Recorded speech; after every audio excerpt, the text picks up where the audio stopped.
In Florida, a grand jury released its second interim report on its investigation into potential wrongdoing by COVID shot manufacturers and all of the authorities who promoted the vaccine.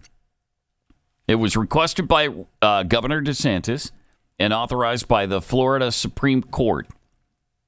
So the grand jury was tasked with determining whether pharmaceutical manufacturers and their executive officers and other medical associations or organizations participated in criminal activity or wrongdoing in their involvement with the development, approval, or marketing of COVID-19 vaccines. Okay, so here's what they found. First, COVID patients gain natural immunity through infection. Who knew? Oh, that's right, everybody. Everybody knew. But they acted like you were a conspiracy nut job if you talked about it. Yeah. Everybody that didn't have financial gain at stake knew. Infection-derived immunity, or natural immunity, isn't anything new. Everybody's always known about it. As noted by the grand jury, the human body acquiring natural protection from harmful antigens via infection is a concept that's existed for thousands of years. Yes. Now, no human had previously been infected with COVID-19 until, 2019, right? Late 2019 in China, and then it spread here in about early 2020. I think the first infection in the United States might have even been in December of 2019. If I remember correctly. I don't know. But it was late 2019 or early 2020. Okay. But there were, like my son, for instance, had, what was the infection that was it? Pig flu?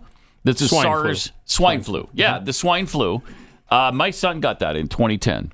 And so he had some immunity to the SARS virus and didn't get it. So I think some people who got that in 2009 or 2010, whatever it was, had some sort of immunity. But regardless, if you got COVID, then you built up an immunity to it. You had the natural immunity. And everybody knew that. And again, they acted like it was the dumbest thing they'd ever heard if you even brought it up. You were made to feel stupid. Yep. Even though you were right the whole time. So, number two, the second thing they found after the natural immunity thing was the government experts attacked potential COVID treatments. Yep.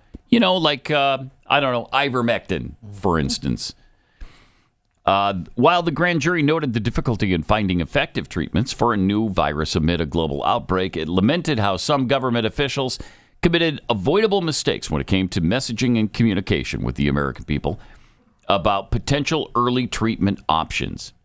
Among the most notable was the expert class war against hydroxychloroquine, right? Mm-hmm. And, of course, ivermectin.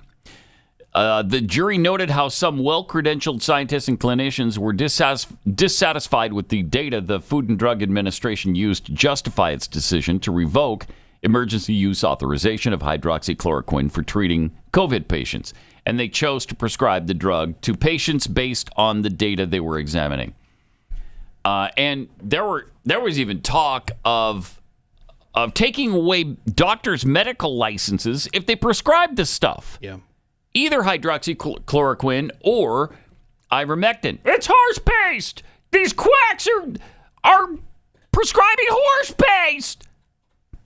The grand jury said it does not believe it was unreasonable for doctors to include these medications in an early outpatient treatment regimen for COVID-19, given the drug's long history of relatively safe use and the ever-changing nature of the science.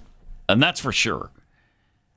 In fact, was it 2015 that ivermectin won a Nobel Prize for medicine? I think it was either 2015 or 2016. Yeah, right in there. Yep. So, yeah, what you've read so far is basically the indictment in Robert Kennedy's book, The Real Anthony Fauci. I mean, this lays out the evil and the insidiousness that occurred here. It's so good. And this is, third-party agency tasked by the government to look into it, and here's what they came up with, this grand jury. Number 3, expert and media lies put lives at risk. Above all, the grand jury highlighted how government health experts and legacy media's efforts to squash debate about the efficacy of drugs like ivermectin and hydroxychloroquine created an avoidable scenario in which individuals who felt they were being lied to took matters into their own hands. Some people became so desperate to get this supposed miracle drug, so sure they were being lied to, that they began to resort to doses and formulations of the drug meant for animals, resulting in a number of well-publicized ivermectin overdoses. Okay. I mean, that was maybe part of it, but the other thing was people didn't take it at all who could have been helped by it. Lives could have been saved by it. This was a profound failure of public health messaging. We lay every overdose that occurred at the feet of those who authored this campaign of vilification, according to the grand jury. I mean, it's despicable what happened here, and it's great that DeSantis did this, that he put together a grand jury to indict these idiots. And being that they're in a state, I guess, I'm just trying to figure out how this would play out. Like, are they ever going to be... Well, we all know the answer. No. Keith, come on. No. You already... Yeah, you know the answer before you even ask the question. I want to know, like, what's the next step? If you're indicted, do you drag Fauci to a Florida court? I would like to see that. But do I have any faith that will happen? No.